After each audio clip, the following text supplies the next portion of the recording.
We are not at Regent University. We're actually in Bible study. Welcome to Bible study.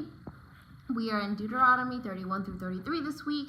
And these three chapters literally used to keep me up at night when I was a baby Christian because I could not fathom the idea that Moses did not get into the promised land, because this is where we are within the chapters, is that the Israelites, they're almost at the promised land, and Moses finally got to the point of almost leading them there. Now, God made it very clear to Moses that not only was he not going to set foot in the promised land, but he was not going to even lead them across the Jordan, from my understanding. And I just didn't understand, like, why not? Moses has done such a good job at representing the Lord, and he's done such a good job at really being patient and showing like God's grace and God's patience and everything.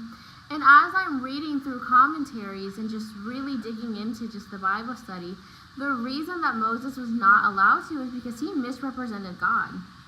You know, in the moment where they were just in the heat of the moment, Moses did break the Ten Commandments and completely just harshly punish them when that was not Moses' place. And it really does show that no matter how high the Lord favors you, if you do something that's not in his will, God has no problem in humbling you. And Moses knew that, in the sense that God did tell him, like, listen, you're not getting into the promised land for this.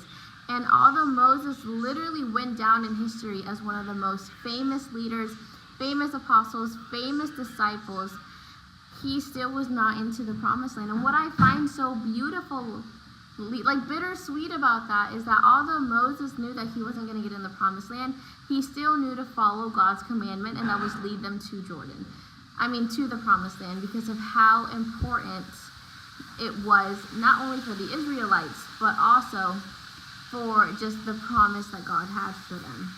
So, and that really does encourage and also challenge me, because how many times has God told us to do something and we choose not to listen because it doesn't look like it's going to benefit us?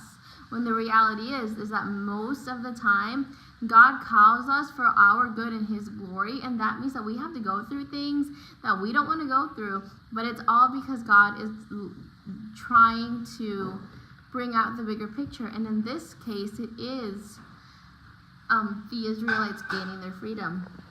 Now, the good thing about that is that it's not like Moses went to hell for this one mistake.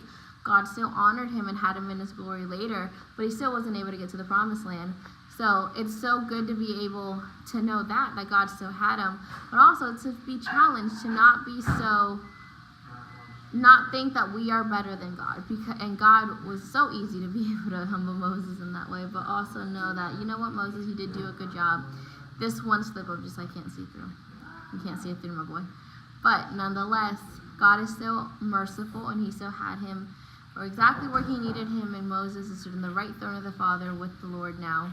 So it is really cool just to be able to see that transition.